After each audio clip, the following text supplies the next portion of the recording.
할렐루야. 오늘은 10월 15일 주일입니다. 오늘 우리에게 주신 하나님의 말씀은 열왕기상 16장 25절 말씀입니다.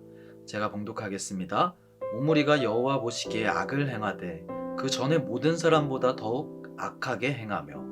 아멘. 성도 여러분, 살기 좋은 나라는 어떤 나라일까요? 아마 많은 사람들은 마음속에 자신이 살고 싶은 이상적인 나라를 한 개쯤은 품고 있을 것입니다. 그래서 혹자는 강한 나라를 말하기도 하고, 아니면 돈이 많은 나라, 아니면 복지가 좋은 나라 등을 말하겠죠.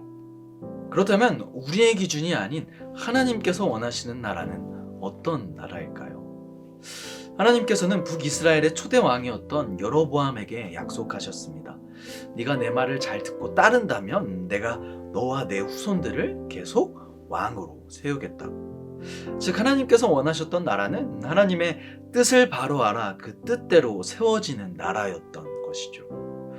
하지만 오늘의 본문은 북이스라엘이 하나님이 원하시는 대로 가기보다는 오히려 거꾸로 가고 있음을 말하고 있습니다.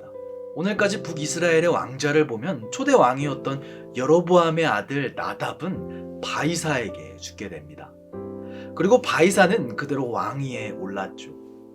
그리고 이후에 바이사의 아들 엘라는 병거 지휘관이었던 시므리에게 죽게 됩니다. 그런데 여기서 끝이 나는 것이 아니라 시므리는 왕이 된 지 단 일주일 만에 군대 지휘관 오므리에게 왕자를 빼앗기게 되죠.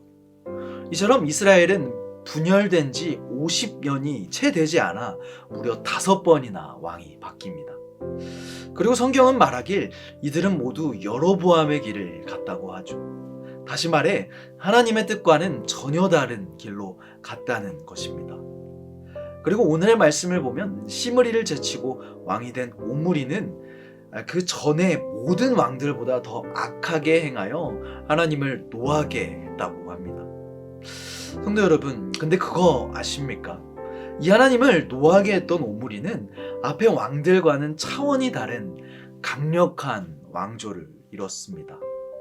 아니, 어떻게 오므리는 하나님의 눈밖에 난 채로 이런 강력한 왕조를 이룰 수 있었던 것일까요? 먼저 오므리는 북이스라엘의 수도를 다르사에서 사마리아로 옮겼습니다. 당시 사마리아는 북이스라엘의 한가운데 있는 교통의 요지였고 해발 약 400m에 위치하여 적들도 쉽게 접근할 수 없는 곳이었습니다. 즉, 사마리아는 한 나라의 수도로서 정말 매력적인 장소였던 것이죠. 때문에 오므리는 2달란트, 무려 은 68kg로 사마리아 땅을 구입합니다. 그런데 사실 이 오므리가 땅을 구매한 것은 레위기 25장 23절에 땅 매매 금지 규례를 어긴 것입니다. 하나님께서 이스라엘에게 땅을 주신 것은 각 가정들과 후손들에게 삶의 터전을 확보해 주시기 위함이었습니다. 그래서 이스라엘에게 땅은 하나님의 것이라는 인식이 있었고, 또 그것은 하나님의 법이었기 때문에 당시 이스라엘은 땅을 사거나 파는 행위가 금지되어 있었죠. 하지만 오므리는 자신의 머리를 의지하여 이스라엘을 자신의 입맛대로 바꿔 나갔습니다. 하나님의 말씀을 가볍게 여긴 것이죠. 오므리가 강력한 왕조를 이뤘다는 사실은 이스라엘의 주변국이었던 모압 왕이 제작한 메사 석비를 보면 알 수 있습니다. 그 석비에는 오므리가 모압을 수년간 압제하고 결국 정복까지 했다고 말하고, 당시 강대국이었던 아수르는 북이스라엘을 오므리의 집이라고 불렀다고 합니다. 이렇게 다른 나라의 유적을 통해 오므리의 업적을 알 수 있다는 것은 그가 주변국들에 엄청난 영향력을 끼치며 강한 나라의 반열에 올랐다는 것을 의미합니다. 즉, 오므리는 어떻게 보면 자신이 생각한 대로 나라를 부강하게 만든 것이죠. 하지만 성경은 오므리의 업적에 대해 말하지 않습니다. 그가 주변국을 정복했다거나 이스라엘을 강한 나라로 만들었다는 평가는 없죠. 성경이 오므리에게 할애한 8구절에는 단 한 건의 긍정적인 평가도 없습니다. 그저 그가 악을 행했고 하나님이 노하셨음만이 적혀 있죠. 성도 여러분, 사실 이스라엘이 세상의 눈을 돌리지 않았다면 그들의 종교는 계속 하나님을 믿는 것이었을 것이고 하나님께 벌을 받는 일 또한 없었을 것입니다.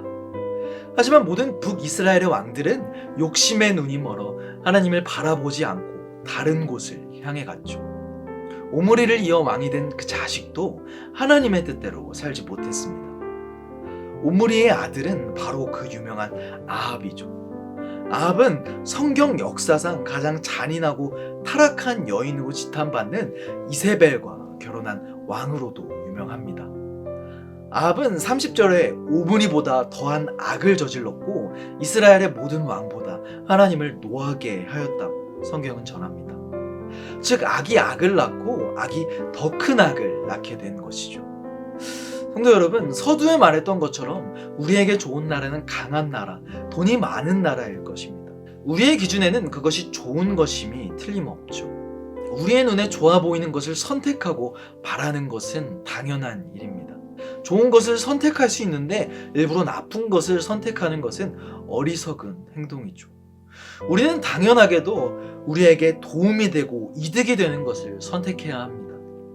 우리는 하나님의 자녀이기 전에 세상에 속해 있기 때문입니다.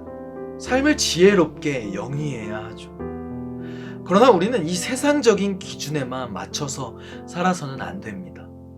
내 눈에 좋아 보이는 것과 하나님이 원하시는 것이 상충될 때, 내 기준과 하나님의 기준이 부딪힐 때 우리는 기꺼이 우리의 마음을 내려놓을 수 있어야 합니다. 신앙은 모든 것이 하나님으로부터 와서 하나님께로 돌아간다고 믿는 것입니다. 그분의 뜻이 이루어지는 곳에 진정한 행복이 있다고 믿고 그분의 인도하심을 따라 살아가는 것입니다. 설령 그것이 나의 기준과 다르다고 해도 나에게 도움이 되지 않고 어쩌면 더 힘든 일일지라도 우리는 우리의 마음을 내려놓고 하나님께 순종할 수 있어야 합니다. 하나님과 상관없이 누리는 번영은 아무것도 아닙니다. 바라기는 하나님의 뜻 앞에 나의 마음과 뜻을 내려놓는 저와 성도님들이 되시길 간절히 바랍니다. 기도하겠습니다. 하늘에 계신 우리 아버지여, 이름이 거룩히 여김을 받으시오며 나라가 임하시오며 뜻이 하늘에서 이루어진 것 같이 땅에서도 이루어지이다. 오늘 우리에게 일용할 양식을 주시옵고 우리가 우리에게 죄 지은 자를 사하여 준 것 같이 우리 죄를 사하여 주시옵고 우리를 시험에 들게 하지 마시옵고 다만 악에서 구하시옵소서. 나라와 권세와 영광이 아버지께 영원히 있사옵나이다. 아멘.